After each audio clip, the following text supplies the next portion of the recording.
curious about how the Indian state really works, its levers of power, tech ambitions, and geopolitical maneuvers, explore it all through one of three specializations in our 12-week graduate certificate in public policy.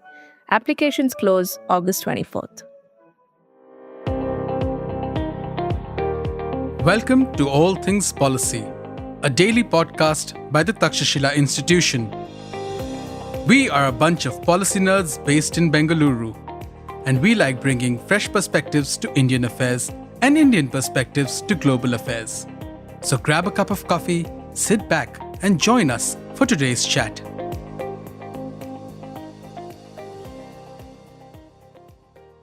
Hello and welcome to this episode of All Things Policy. My name is Shobhankita, and for this episode, I'm joined by Bhumika Sevkani. Bhumika is a researcher with Takshashila's Indo-Pacific Studies Programme, and she tracks green technologies. Bhumika, welcome to the show. Thank you, Shobhankita. I'm glad to be here. So, the high-level story for this episode is about China doubling down on green hydrogen and the broader green hydrogen economy. So, I want to first start by asking you, what is green hydrogen? And how does investments into green hydrogen align with China's broader climate target goals? So, when we speak of green hydrogen, hydrogen per se has been used in the industries from a long time as fuel. But the difference between green hydrogen is that when you use renewable energy to produce hydrogen, it comes off as green hydrogen. So there is a whole rainbow of hydrogen. When you use coal, there's brown or black hydrogen. When you capture the carbon that is emitted during the process, it's blue hydrogen. So green hydrogen is essentially has minimal impact on the environment, has no carbon emissions, and is mainly produced using renewable energy. So what you mean is the electrolysis of water to produce hydrogen, the splitting of water to make hydrogen, is powered by renewable electricity. Energy. Yes, exactly. So the electrolysis process for hydrogen production is powered by renewable energy. So what is its relevance currently is countries today are rapidly wanting to move towards net zero emissions to achieve their net zero targets. Similarly, China has also announced their net zero targets, wherein they want to achieve carbon neutrality by the year 2060. So green hydrogen provides countries with an advantage of rapidly decarbonizing their industries, especially industries like steel production or fuel refining, which are major carbon emitters in an economy, right? So that is where China also aims to leverage the advantage of green hydrogen. Got it. And China has a target to be net zero by 2060.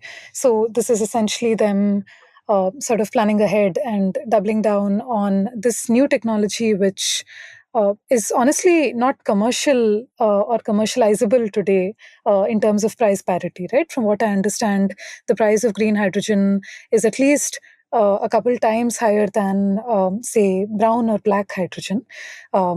If I'm not wrong, it ranges anywhere between $5 per kilogram for green hydrogen, and it's barely $1 or $1.50 for brown and black hydrogen. So obviously there is a price parity difference at this point in time, which means that green hydrogen is not necessarily suitable perfectly today for commercial applications, but today it's more investments into the technology, R&D, funding, the capacity for production to scale up, which can then perhaps bring those costs down. Absolutely. So it's an interesting point that you mentioned about the price comparison. So yes, brown and black hydrogen, which is produced by fossil fuels, is comparatively cheaper to green hydrogen. But again, we have examples from China's provinces that have abundant renewable energy capacities, such as this Xinjiang, this Inner Mongolia. So Xinjiang, for example, has been able to deliver green hydrogen at a price of approximately $2.24, which is significantly lower than the global average of, let's say, $4 to $5 per kilogram of hydrogen. So this is also what China is trying to achieve through its demonstration projects, wherein they're trying to establish a system of producing and consuming green hydrogen on the same site using renewable energy, which then gives you an advantage of lesser wastage of the fuel during transportation, or also to avoid the transportation costs that can be associated with it. So these are some things that they are trying to experiment with, which will help them commercialize green hydrogen. Apart from that, it's also about economies of scale, right? So companies that are largely established in renewable energy equipment as renewable energy equipment suppliers are also moving into establishing green hydrogen plants, which to them will offer a cost benefit advantage. So these are some of the things that they're trying to push green hydrogen as a commercial fuel, mainly utilizing their economies of scale. Yeah. And also goes to show how massive state subsidies have sort of propped up many of these industries and made them commercially viable in China, right? We've seen this model previously with electric vehicles and battery technologies and solar panels, for example. And we see the same model being yet again used in a different sector at this point in time, which is fuel cells, green hydrogen production, etc. But I want to come to the broader policy which has first enabled this, which is the 2022 national level plan issued by the National Development and Reform Commission in China. Could you maybe walk us through what that is, what it enlists for China? Right. So the National Energy Agency issued the medium and long-term plan for development of hydrogen energy industry in 2022, as you mentioned. The key areas included in the plan were deployment of production facilities. They were building transportation pipelines for green hydrogen, as well as there was a greater emphasis on deploying hydrogen fuel cell vehicles, as you also mentioned, as well as refueling stations for hydrogen fuel cell vehicles. Another important thing to note was there was a directive under this policy for different states to leverage their own strengths. So, for example, north and northwestern provinces are better equipped to leverage their renewable energy capacities, whereas areas like Beijing or Tianjin and Hebei regions are better equipped to demonstrate how green hydrogen can be utilized in the industry for production of, let's say, green steel or green ammonia. So the plan essentially asked provinces to develop policies respective to their strengths, and then there were demonstration projects, as I mentioned, carried out within these different areas. Right. And post the issuance of this particular document, more than 500 hydrogen related policies had been released by local and provincial governments in China. And we see this model across other sectors as well, where we have this high level top down issuance of national guidelines and policy, and different provincial and local governments then compete to sort of meet those targets. And many times combined, these local government and provincial government's targets far exceed the central government targets, right? We saw this in 2017 when the AI development plan was released. And this also happened with the issuance of this particular targets on green hydrogen, where the local government targets far exceeded that of the central government. And in terms of what these different provincial government policies cover, Northwest China, particularly Inner Mongolia and Xinjiang, seem to be emerging as hubs for green hydrogen production. What do these policies specifically say? What are their targets? What are they looking to do? What are they doing? Right. So, as you mentioned, nearly all provinces have rolled out policies for green hydrogen production. So, Inner Mongolia, for instance, if we see, they have issued a plan on accelerating the high quality development of hydrogen energy industry.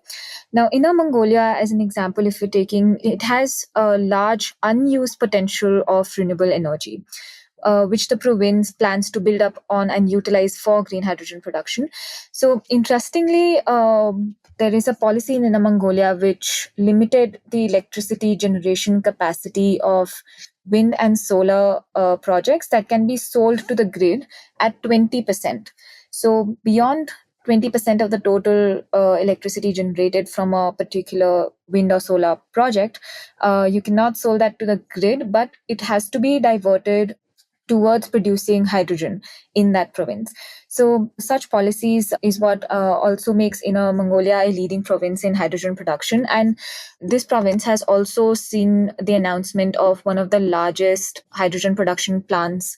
Recently, Envision Energy announced its largest, the world's largest actually, green hydrogen and green ammonia production plant, which also features AI automated operations. So Inner Mongolia also has this advantage of geographical proximity to industrial and economic zones such as Beijing and Tianjin. So they're also planning on constructing a pipeline for hydrogen to be transferred to these zones. So Inner Mongolia is an example. There's also Sangchiaku, which is in the Hebei province. So Sangchiaku is also a major contributor to the province's installed capacity of wind and solar power, which again places it in a stronger position to divert the excess wind and solar energy to produce green hydrogen. So Sangchiaku has also been designated as a hydrogen industry cluster within the Hebei province. That was a provincial policy. And there's a plan to lay out a 1,037 kilometer long inter-regional hydrogen pipeline, which is again under construction. And this will go from Sangchiaku to Tangshan city. So these are the areas where they're also focusing on transportation of the produced hydrogen. So feasibility in transportation of hydrogen can support the use of low carbon fuel in carbon intensive industries such as iron, steel, and as well as shipping. So those were some of the examples. There's one more interesting example, which is the Shandong city, where they have rolled out a hydrogen for all project. Shandong is carrying out multiple demonstration projects within the city. Again, their major focus is on fuel cell EVs as well. So they've developed a hydrogen highway where they've been able to deploy multiple refueling stations on the highway. But there's also been a project where they've developed a microgrid technology wherein hydrogen is produced using solar energy generated on site through PEM electrolyzers, which is then stored and used to produce heat and electricity. So this is an example which closely couples hydrogen production and consumption. So such examples can help in further demonstrating the commercial viability and adoption of hydrogen production in industries. Got it. Got it. There were two things that struck out to me from the national level plan, right? Firstly, it seems that exporting at this point in time is not necessarily their key priority. It's first about building up capacity and servicing local demand and also addressing China's climate targets. And secondly, it seems that the priority firstly is to produce more hydrogen and then worry about the production of green hydrogen particularly. So the plan is firstly focused just broadly on building up capacity for hydrogen and then greening it later. These both kind of struck out to me. Was there anything else that was interesting to you in terms of the focus of these provincial level plans or even the national level plan?